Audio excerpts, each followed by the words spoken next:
as the head of BitGo, and we've got billions in custody, I periodically say this. I want people to hear it in the press. If you're a bad guy out there, like literally, you can come and kidnap me and you get nothing.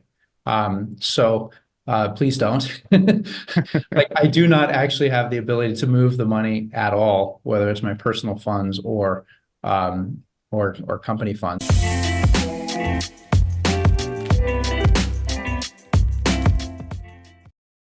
This content is brought to you by Uphold, which is a great crypto platform that I've been using since 2018. Uphold has all the top cryptocurrencies, Bitcoin and all the altcoins. In fact, they have 260 plus cryptocurrencies on their platform. You can also trade precious metals, stablecoins, and 37 fiat currencies. In addition, they are available in over 150 countries. And this platform is fully reserved. They do audits, so you can trust that your funds are safe. No commingling, no lending out your funds. If you'd like to learn more about Uphold, please visit the link in the description. Welcome to the Thinking Crypto podcast, your home for cryptocurrency news and interviews. With me today is Mike Belshe, who's the co-founder and CEO of BitGo. Mike, it's great to have you back on. Nice to see you again, Tony. Mike, I'm a big fan, and we've talked over the years. Certainly appreciate your Web 1.0 and 2.0 background, and now you're doing great things in Web 3. And there's a lot to talk about. You guys at BitGo have been so busy, all good news. Let's start with the news that broke this morning, and that is your acquisition of Brassica, if I'm saying that right. Tell us about that and how you'll be working together. Yeah, sure. We're very, very happy. Look, we met a fantastic team in Brassica. They've been working on a slightly different path, actually different from digital assets. They were working more towards private equities. There's a ton of work going on, not just with our industry, but also traditional firms are all talking about like how do this new technology affect like traditional finance? And Brassica has been tackling the private equity space, but they do it a little bit different way. So like BitGo, they are an infrastructure provider.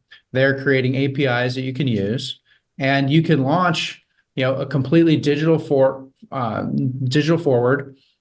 applications, whatever it is you're building, white labeled, embedded inside of your own stuff, but it's completely compliant on the back end. And now you can do that with private equity. So this is Reg A offerings, Reg A plus offerings, completely, within the context of how we manage securities here in the United States. So they spend a bunch of time on that. They got some big clients that are looking to be able to scale. So let me just give you a quick example. Like, let's say you wanted to create a security for every baseball player in the Major League Baseball, right? I mean, that's like a hard thing to do. That's a lot of securities to issue. But guess what? With the platform that Brassica's built, you can actually make that happen pretty trivially. And they've got a transfer agent behind the scenes that keeps track of, the shares of the private equity that's being launched. And then they've got a custodian side by side with that. And then that can interface up to broker dealers, et cetera. So look, the team at Brassica has been fantastic. They got a ton of experience with how do you build these things the right way, which is very similar to what BitGo's been doing. So they complement the BitGo team very well. And we're now actually the first company to really be building a single house that can handle all kinds of alternative investments. So there's been a question, is it going to come from the digital asset innovation side? Is it going to be coming from the traditional finance side? Look, I know a lot of traditional finance is looking at how to do this. They're looking at real world assets, they call it now, previously called tokenization. How do you marry this stuff together? BitGo's doing that, and we placed a big flag in the ground on our claim for that today. Yeah, to your point, TradFi, Larry Fink of BlackRock has been talking about tokenization, saying it's a future of finance.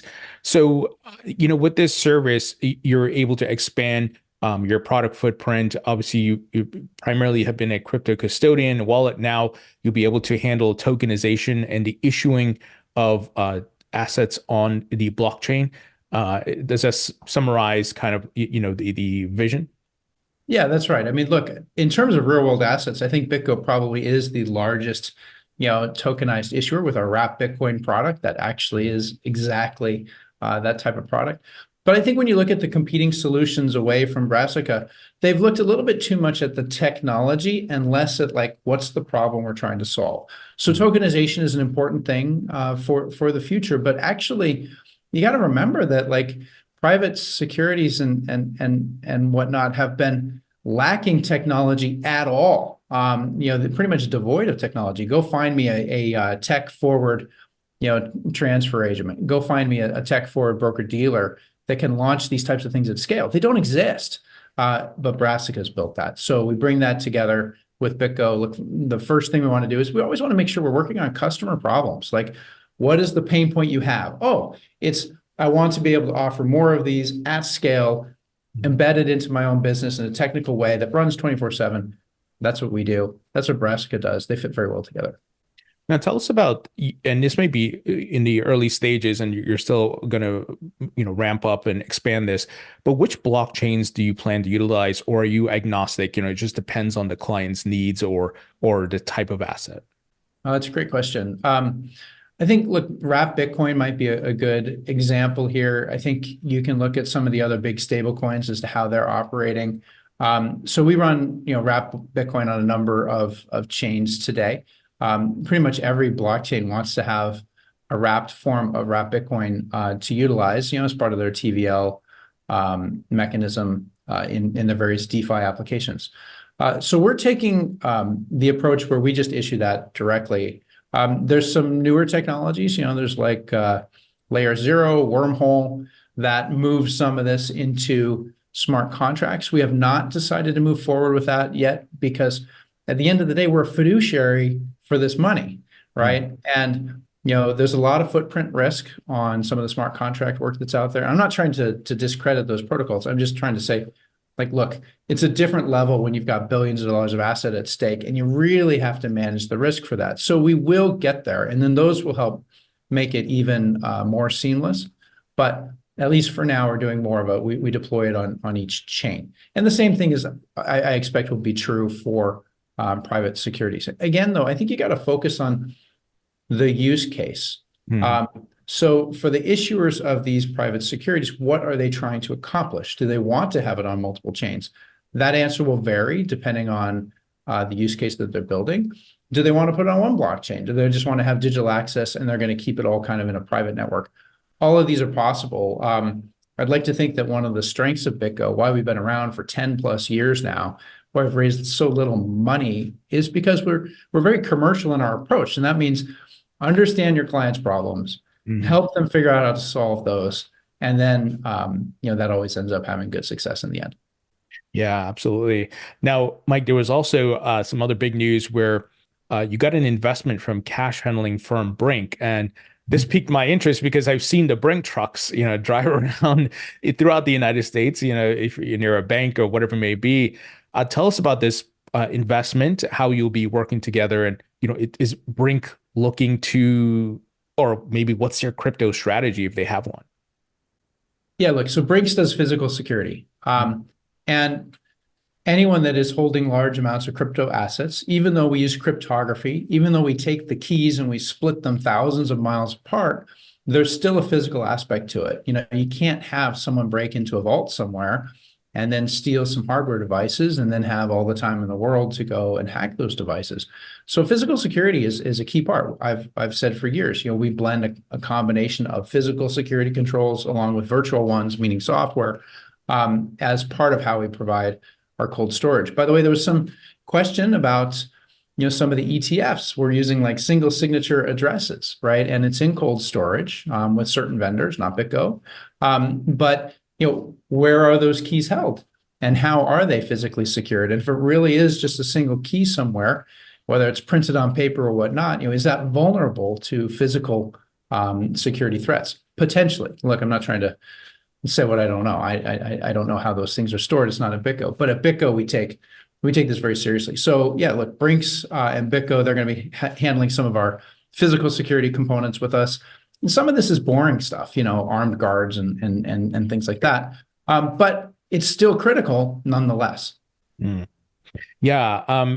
And I know the amount was not disclosed as far as investment. Is that correct? Or are you able to tell us about that? Yeah, we didn't disclose it. It's a relatively small investment, but we're really, really honored to have kind of their support as an investor at BitGo, of course. Awesome. And There was also news of BitGo being granted an in-principle approval from the Monetary Authority of Singapore for a major payment institution license. Tell us about your expansion there and as well as other plans to expand this year.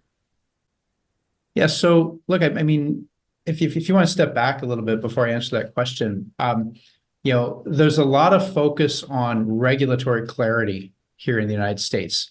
How do we offer products, whether it's custodianship, whether it's trading, in the digital asset space in a way that fits within the model that our regulators are comfortable with? From BitGo's view, we think that actually we have a very clear path that is not at odds with our regulators, not at odds with our clients, not at odds with our investors. And we're trying to help make it simpler to think about the future of finance, like what should the future structure look like? So let me answer this by first breaking down what regulatory is, because it's a small word, but it encompasses a lot. And when it comes to regulatory, I break it down into three groups.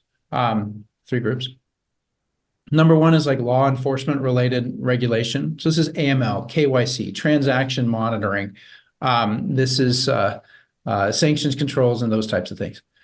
From this perspective, frankly, the players like BitGo and Coinbase in the space are doing the best job of this of any financial institution, whether it's digital asset or otherwise.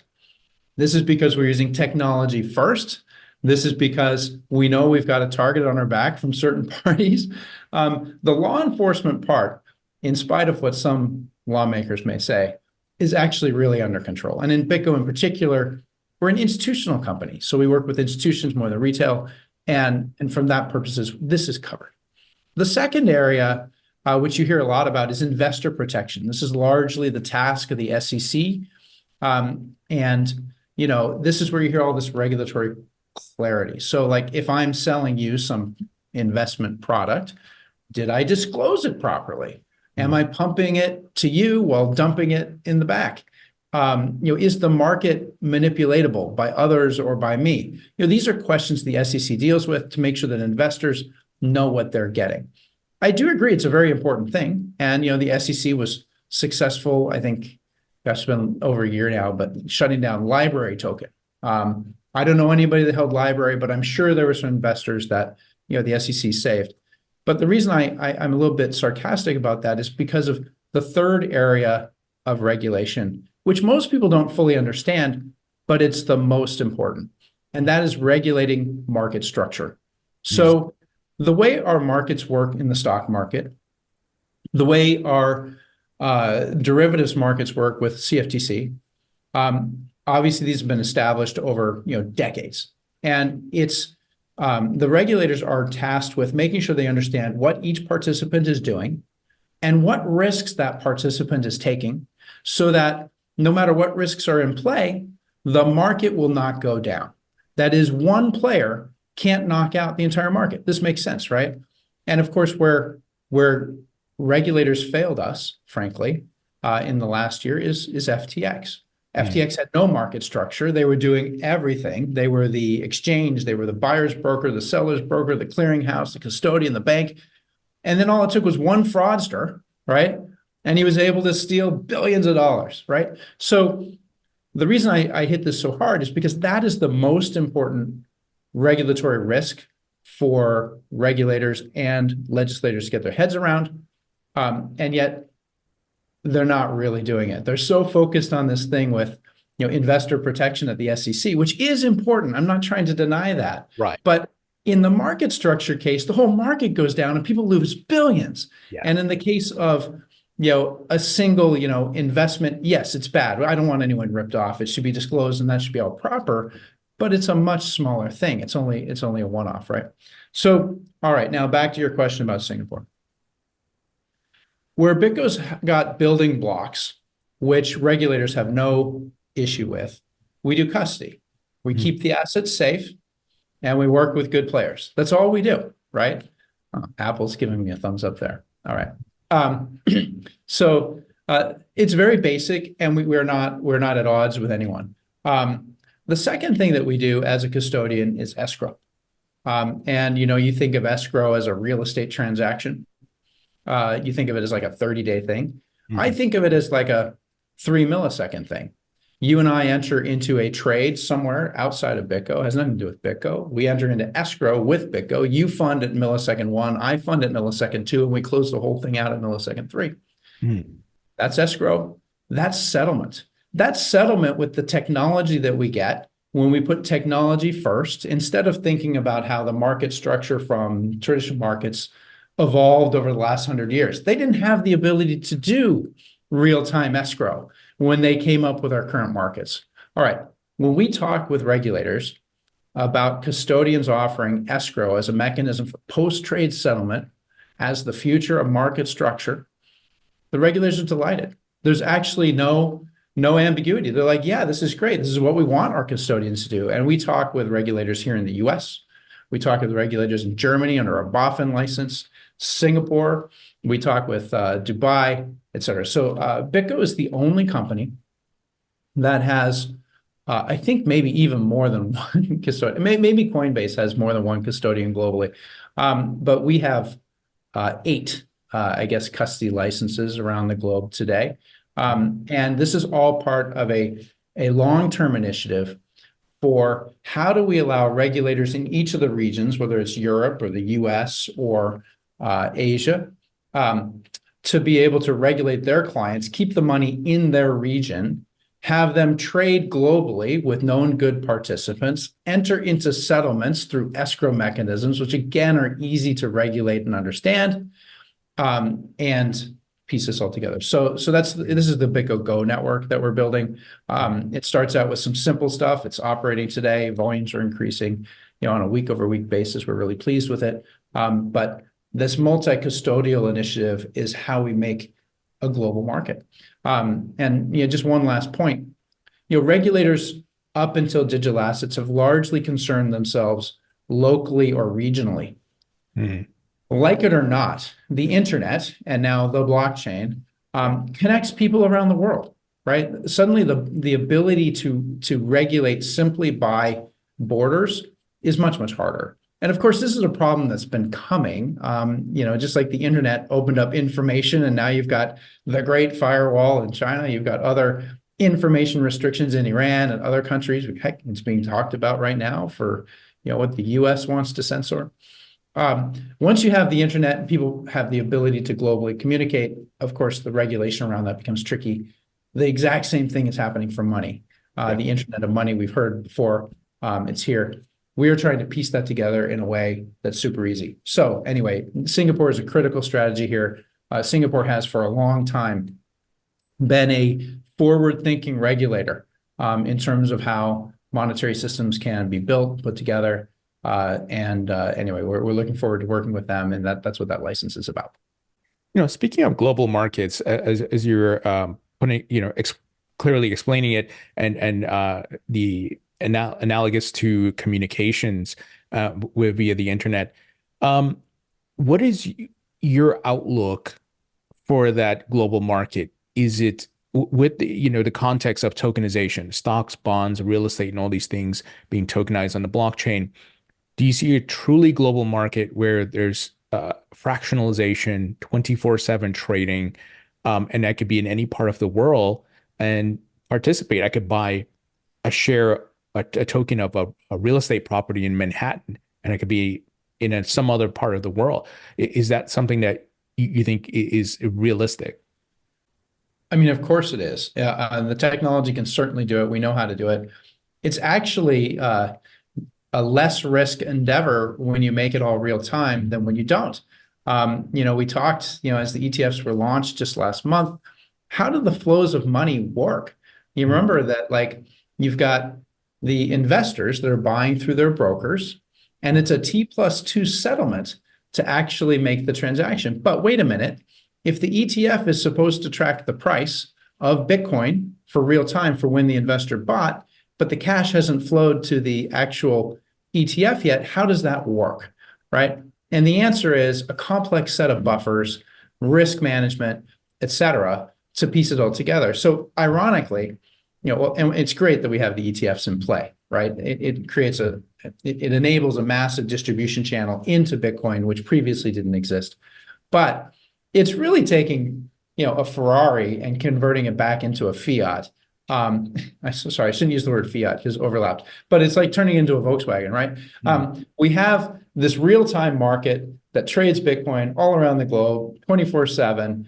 It's got lower risk because everything is pre-funded. And you now take it into this ETF market, which only runs Monday through Friday, 9 to 5, and closes at 4 p.m., New York time. Like, what? So, we've gone backwards. The reason that every bank, every broker, in America has some amount of exploration going into digital assets, tokenization, real world assets, whatever you want to call it today, is because they know, of course, we can do better. We've witnessed this as we've seen some of the traditional financial partners start to dabble with crypto over the last 10 years. We usually run into legacy systems that were built, 20, 30 years ago. And they're like, ooh, how do we record a transaction that happened on a Saturday? And they've got to go replumb for that. So, all right. Anyway, yes, I see there's no doubt that our markets get more seamless, more connected, and more real time. To your point about the Bitcoin spot ETF, yeah, I've been thinking about it as well, right? They're making Bitcoin part of equities, and it's like it's now in that category versus digital assets and so forth. And do you think, there's going to be maybe a boomerang effect where, okay, it goes out to TradFi, but eventually it'll come back on chain where you have ETFs on chain? I don't know about that. Look, I think there's pros and cons of both models. So, I criticize the ETF, but let's criticize the hold it yourself path for a moment. In terms of just individuals holding key material, it's still really tough. Most people don't know how to do it. I think the next generation is going to get better at it. I think we as technology service providers are getting better at it, but human nature, when it's, kind of your own thing, we take shortcuts. This is where like institutions running SOC processes and all of these boring things that slow us down, it actually does matter. It's really important to make sure that you got your backup stored properly. So here's for the folks that are really big believers in self-custody. And what I love about, the crypto markets is that you can have both. You can actually have self-custody and you can have institutional custody. They both work, and you're on a level playing field between these two parties. But when you are holding it yourself, it's easy to think about like, oh, hey, I've got 3% of my net worth in Bitcoin, and I've got a ledger, and I printed out the backup, and it's in the safety deposit box, and I know how to do it. It's a different story when it's 90% of your net worth, and you're thinking, something tragic could happen to me, and I wanted to go to my family tomorrow, or whatever. Suddenly, self-custody at 90% is different, and this to be true just by the fact that you use a bank, right? If you really thought that holding cash was more fun than having someone else secure it for you, you would do that. But we don't want to put bars on our windows, right? We don't want to have safes in our house. We don't want to have the constant physical threat that goes with it. So look, I'm not saying these are insurmountable problems. I'm just pointing out that like you could do a nice compare and contrast, and you can see some places where ETFs really win, and you can see some places where self-custody really wins. On the ETF, though, it is kind of funny, like, if the market starts to really move on a Saturday or Sunday, and by the way, go back to June 12th, 2022, when Celsius was collapsing, there's a lot of market move. And if you're locked in an ETF, you're not going to be able to do anything until Monday. So you're only going to get in after the damage and carnage has been had. Yeah, that's a great point, Mike. And I a lot of what you're saying, I've experienced, like having to show my wife how to use a ledger, right? Because I self-custody majority of my crypto, and without giving numbers, it is a good amount. And having all these things, and like you're saying, backing up in a safe and all of that. Sometimes I think it would be really easy if I have a institution that I can just leave it there, and then if anything ever happens to me, my family, they can easily access those funds. My wife wouldn't have to go crazy trying to figure out all this stuff, which is brand new to her. Well, look, as the head of BitGo, and we've got billions in custody, I periodically say this. I want people to hear it in the press. If you're a bad guy out there, like literally, you can come and kidnap me and you get nothing.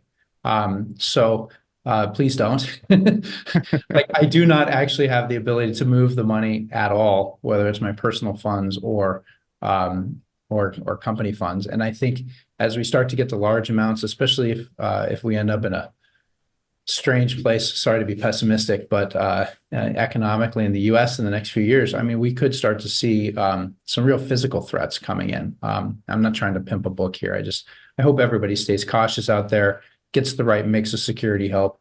If you do have large amounts of asset, you know, you definitely should think about a lot of different aspects, including physical. Maybe call up Brinks. Sure. Yeah. No, that's great advice. You mentioned before the market structure, right? And that is so important. There are a couple bills in the House, couple in the Senate. In the House, there is a market structure bill, which I think addresses some of what you were talking about. What's your outlook, Mike? We got the election coming up. You got the SEC, the CFTC, everybody's still trying to figure these things out. Do you think we see regulations passed this year or next year, and what that might look like after the election? Look, the good news is that we have legislators thinking about what needs to change. And it's going to take a few iterations, a few drafts before they get it right. So I don't think it's this year. I think it's probably more like 2025, maybe 2026 before we see anything. Look, on the good news side, though, we also know how to handle these assets today. I think it's really that number two, the investor protection, regulatory clarity that's needed. The SEC needs to be more specific about which types of assets really fall under their reign and which don't. Obviously, they've made some claims. There's been some disputes. The courts have said, no, you're not right. And so it's clear there's ambiguity. I mean, anybody can sit here and say like it's all perfectly clear, but given the amount of credible voices that are coming out and saying, hey, we would like this more easily spelled out. What I believe is that we should have regulators that are here to help American business as much as American investors. And I'm not trying to say business at the expense of investors. I think the two go hand in hand, right? If we have a good place for people to do investment, then business grows and it'll expand on top of itself. This is why the US is the #1 stock market globally, right? I mean, China had some struggles just this last week, obviously. Yeah. US regulation here is actually really, really helpful.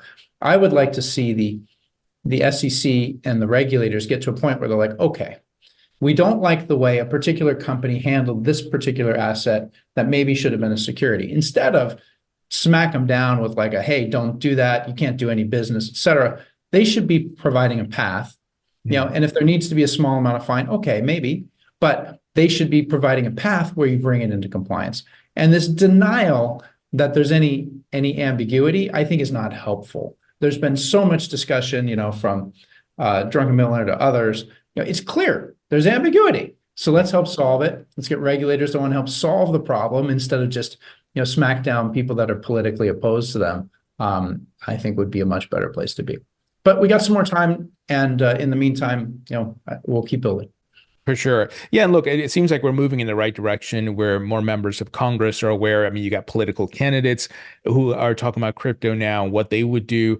And then what was interesting yesterday, Janet Yellen called on the folks at the House Financial Services Committee to get crypto regulations passed. So seems like, we're moving in the right direction.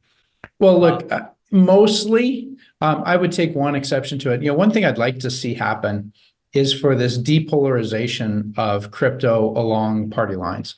To be honest, I'm completely baffled by it. The Democratic Party has, I think, for decades been known as kind of the party for the people that wants to take power away from like the big bankers and hand it down to, the individuals. And I think they do this in a lot of regards.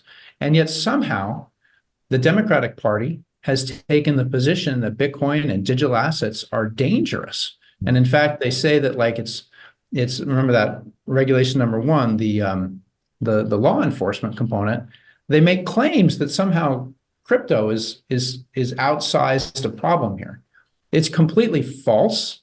We know this on multiple fronts. First off, all of the companies like BitGo and Coinbase that are, we are here to work with regulators We are following the law to the T. We're certainly doing a much better job than the US banks that are getting fined on these same fronts with multi-billion-dollar fines that far exceed anything that's ever happened in crypto. But another thing that's just evidence of it is, look at recoveries of stolen money. The largest two recoveries of law enforcement in the US recovering monies in the history of law enforcement, they're both in crypto. One of them is the Silk Road funds, which is currently going on. The other one is the Bitfinex funds. How was this done when allegedly these crypto companies don't have appropriate law enforcement controls? Well, the reason is because we're built on a better architecture. We're built on top of this thing called the blockchain. And the blockchain gives a level of transparency that we've never seen before. The Democrats also, they like to talk about January 6th. But remember, like within 2 weeks of January 6th, like by January 20th, people are already identifying funds on the blockchain that have been used to fund various groups. And this is because with a public blockchain, not only do you have law enforcement having the ability to go and see where money is moving, but also the entire populace can. So we can now police ourselves as a nation, which is really, really powerful. So look, the bad guys out there are going to quickly learn that it's a lot easier to do bad things with fiat than it is to do with Bitcoin. This is not going to be an issue. And I would love to see a world where regulations don't take a 180 just because we have a new president. And if you recall, at the end of the 2020 era, and I'm not trying to promote one president over the other, this is not what this is about, but the OCC, which controls all of the federally regulated banks in America, came out with a plan for OCC banks to be able to support crypto.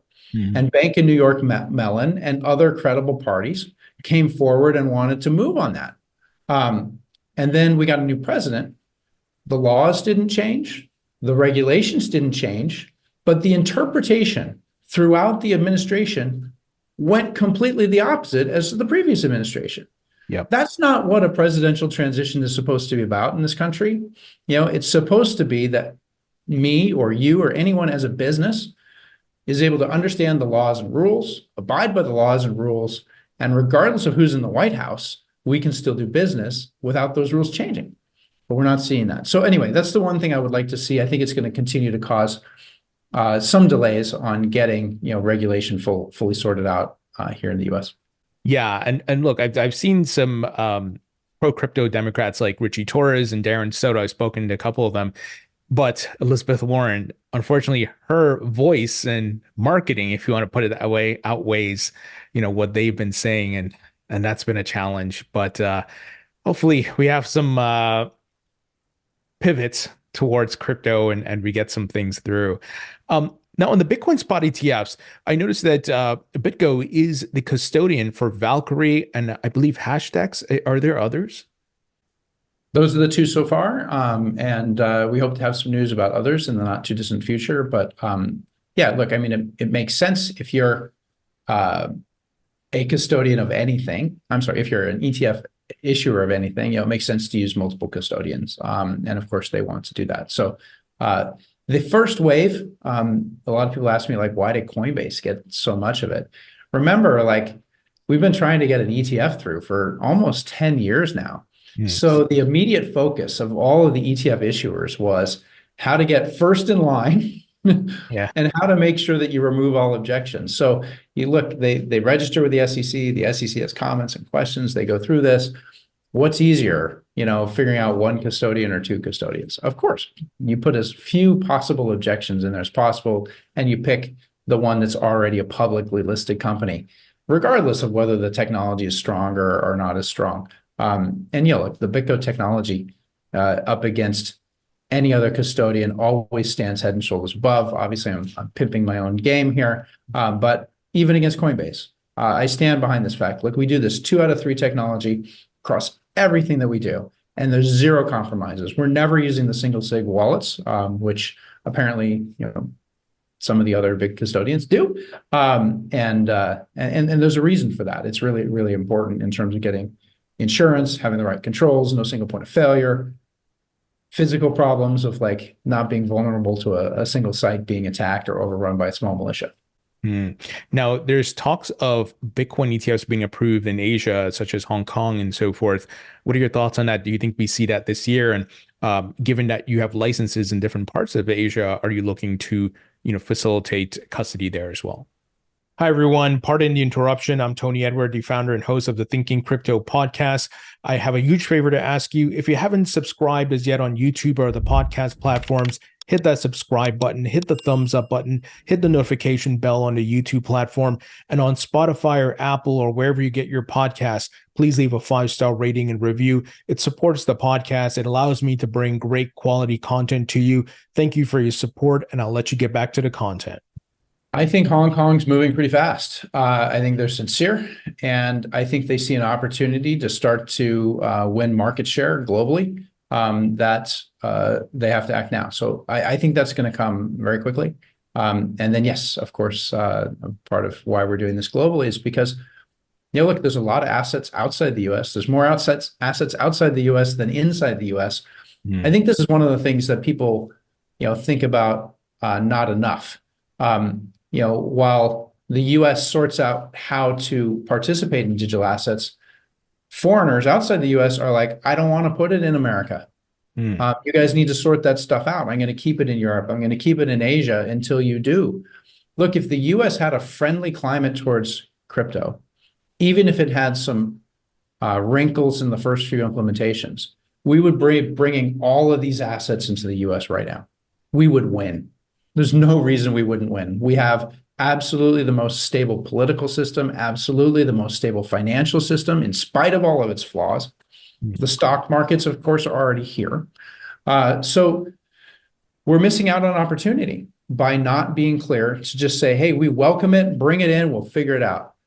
So other nations, Hong Kong and others, are doing just that. They're like, all right, US doesn't want to do it, we'll do it.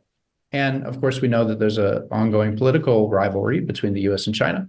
So this is going to play out economically too. Mike, a question for you just came to mind.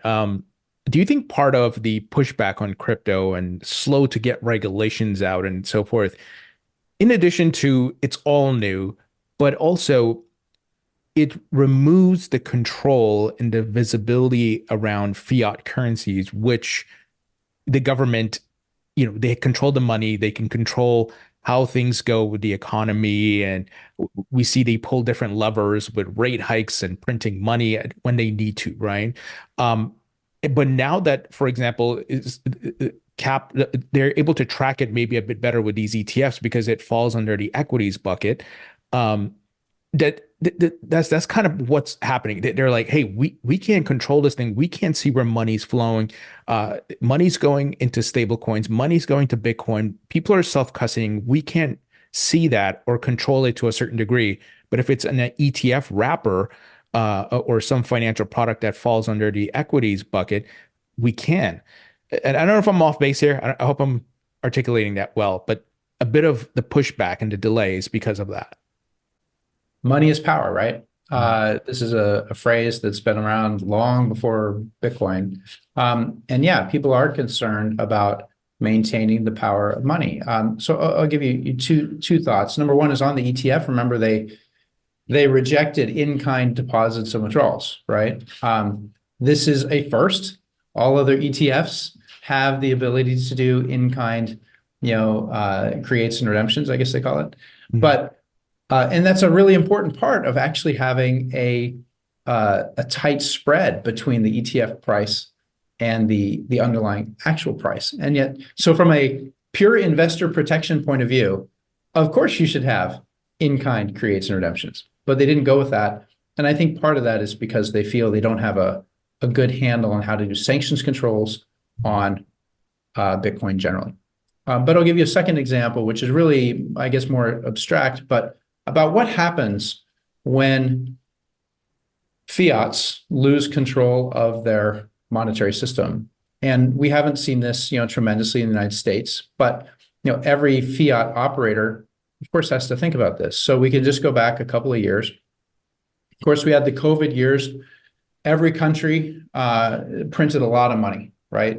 So the supply of all the currencies went way up.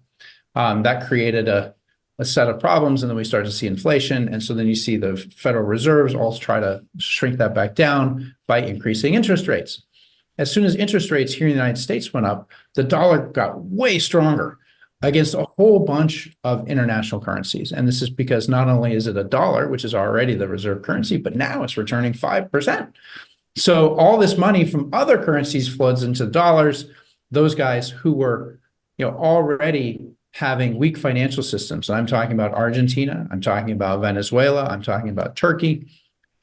They start seeing massive inflation. And if you wouldn't call it hyperinflation, I think it's pretty close to it. All right, so what happens in those countries? Well, the leaders of those countries are now in trouble, and they see their citizenry starting to try to get out of their fiat and move to dollars. And as they do that, their currency gets even weaker. So you see a pattern. It's always the same. So first, they'll make it illegal to hold dollars. And so now the people can't hold dollars. Does that stop them? No. Unfortunately, the people are just, they're just victims, right? They're trying to preserve their value so that they can pay their rent, buy their food, and send their kids to school. It's basic stuff. And the government can come in and say, you can't have dollars, but if the only choice is to hold this cash, which you can see is going down in value on a daily basis, you're going to do something. So this pattern has played out in all those countries. We've seen Tether, and people have a lot of questions about Tether. I mean, obviously, it's sustained over a long period of time. It's been impressive in its growth. But if you think Bitcoin and crypto is complicated, imagine overlaying a layer of stablecoins from kind of an unregulated player. The people in these countries are so desperate. Not only are they ready to move to digital assets, they're ready to move to this thing called Tether, which they're not even sure exactly where it's backed. And I'm not trying to say they're making a bad decision. They're making a good decision. What they're looking at is they're like, well, that thing's holding the value of $1, and my local currency is going to zero. So what am I going to do? All right. So back in the mind, I think for fiat leaders is I like to have my money. I can print it when I want it. I can do politically what I want to do. I know it has side effects. How do I not lose my ability to print money? And if I allow something that's got an actual static supply, like Bitcoin or gold, to be used too much in my nation, do I lose control of my power? So this is the libertarian argument. I mean, I think it's a lot about why we are here in the Bitcoin space. I'd like to be a little bit more balanced, I guess, on the political part of is it purely one way or another? The folks in power are not going to easily give up, and they will not let the currency simply move. So there's battles to be fought. Some of those are being fought in the early skirmishes, I think, where we're at right now. In the end, I think there's no doubt that digital assets, Bitcoin, are going to win. They have to win because it's the people. Remember, back to that example I just gave. If you're just a citizen in a country that has overprinted its money supply, you don't have a choice. You can't use the fiat. It doesn't work. It's broken. You have to move to something else. You're looking at two options right now. I think it's either gold or Bitcoin. Bitcoin's better than gold in almost every way when it comes to a currency. You can hold it yourself. It can't be stolen. It's a lot lighter weight. It can be funged. It's fungible into with every other Bitcoin. It can be divisible into tons of little tiny parts. So it's just not counterfeitable. Also very important. Gold, tons of counterfeit out there. And then lastly, supply is even better in Bitcoin. As you know, as the price of gold goes up, the mining operations beef up and they mine more gold. So the inflation of gold goes up. All right. Anyway, there's a big advertisement, I guess, for Bitcoin. But yeah, I think this is an undercurrent of what's going on politically, for sure. So, Mike, when the Bitcoin spot ETFs were approved, did you start seeing increased demand for your services? Were you getting more phone calls? I'm curious if institutions were like, oh, this is interesting that Bitcoin going mainstream and so forth. I think there's two competing factors here. Yes, actually, over the last 6 months, things have been really accelerating. We're definitely coming into a bull market, certainly relative to where we were the last couple of years. Our revenues have increased. Our customer client base is growing very quickly right now. And I'm hearing that from other CEOs. I think the ETF backdrop has helped with some of the narrative and the messaging, but the ETF itself, I think we haven't seen it actually fully pick up steam yet. So remember, the biggest funds in America, the pension funds, they're likely to participate in digital assets by way of an ETF. It fits within their model. They can use their existing structure. They can get their heads around the risk, a whole bunch of reasons. I don't believe those parties really materially changed their thought process around Bitcoin until the ETF was actually launched. That is, they're not, it's been 10 years, right? So, and it's been up and down on whether there's an ETF. They were waiting until it's really done and it's really operating. We're now at that stage, which means they can now go into the next evaluation, which is putting together the whole case for should it be part of their portfolio, figuring out how they will do that, mitigating all of the risks that go along with it, running through the committee after committee. These guys run very strict, very organized investment processes. They don't just, say, great, I can do an ETF now. Buy me 100 million. No, it's a very, very methodical process. So those processes are started. And I think we start to see that happen, really take effect mid to late this year. Yeah, it's interesting. And on a personal level, I've been getting more phone calls from family members and friends, many of who've seen the news around the ETF approvals, like, how do I invest in Bitcoin? Tell me more. It seems like a psychological barrier has been broken down, and they're seeing these big names launching the ETF. So I'm excited for this upcoming bull market. Certainly true. I mean, obviously a tremendous amount of credibility comes to the space when BlackRock and Fidelity. And by the way, there's a lot of talk about BlackRock these days, but I think Fidelity, and I'm not trying to diss on BlackRock. BlackRock's doing a great job. I really appreciate all that they're doing too. Fidelity has been tooting this horn for 10 years now. No, a little less, 8, right? But they've been in it for a long time. They saw the promise of this early. They built Fidelity Digital Assets. They've just been, ticking along slowly, consistently, making their products better. So look, hats off to both of those guys. Yes, they definitely lend a lot of strength. Franklin Templeton also, of course. Wisdom Tree. All of these guys are great. Yeah, some of their biggest names. So Mike, I got to ask you, you guys are doing great. I believe your last valuation was like 1.75 billion. Do you have plans for this upcoming cycle to go public? What can you tell us there? We're happy to continue operating for quite some time. Look, I mean, IPO is probably a destiny at some point for the future of BitGo. I think we wouldn't want to try to go public under this administration right now. I think there's probably still a lot of headwinds for crypto companies, but also there's a lot of benefits of being a private company. And I think until all the regulations are kind of sorted out here in the U.S., we're happy where we're at. We're growing. We want to provide great value to our clients, and not having the distraction of public markets, I think, is actually a real benefit for us. Final question here. Anything else you have on your roadmap? Obviously, you guys are doing a lot. There's a lot of great things, but anything you can give us a hint on that may be down the road? Well, I think we talked about some of it with the Go network. That really is kind of one of our big endeavors. It's not a all wrapped and done in 2024 thing. This is a 5-year endeavor. BitGo started out, I mean, just to kind of reiterate it, all about this technology security. It was multi-sig, which is today the gold standard of how you secure this stuff. But today it's not just multi-sig, it's multi-sig, MPC, threshold signature schemes, smart contracts. There's a lot that we do in that space. We are the largest wallet as a service provider, bar none. And this is where we hold one key, our clients hold 2 keys. So it's self-custody to you, but you get all the benefits of that security.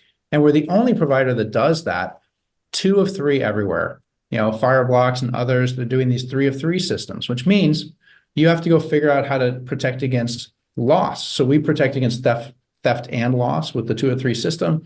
Anyone that's using 3 out of 3 is only protecting against theft, doesn't protect against loss. You have to go figure out, resolve the puzzle of how do you not have a single point of failure when there's a backup key somewhere. So we got the wallet as a service component. the custodian, with largest independent custodian in the world. We're going to continue to grow that now with our international capabilities. And then the next phase is the Go network, which is really trying to figure out how do we build market structure in a sensible way that's better than what we have in traditional markets, faster, it's real time. And then, of course, we've got a partnership with Copper already in play. We hope to get that launched and operating this year. But there'll be other custodians that will be coming in too. We strongly believe that we should continue down this decentralized endeavor, even though we're known for the centralized custody. I guess one last point on this. Why have all three keys stored in the US, right? We can now start to split those across jurisdictions. So you can put one in Germany, you put one in the US, put one in Singapore, and have the benefit of qualified custody in the US and then kind of in aggregate, but have the protection against any jurisdictional things that may happen, which may not be what you want to have happen for your keys. So we're trying to continue to push that decentralized front, recognizing, of course, there's times when people want to hold you to hold their keys for you. But how do we make it so that's still no single point of failures, even down to the regulatory or legal level? Yeah, absolutely. Mike, always a pleasure, always great information, and I'm looking forward for the future updates around BitGo. Thank you for joining me. Congrats on all your successes too, Tony. Really love seeing your podcasts. Keep up the great work.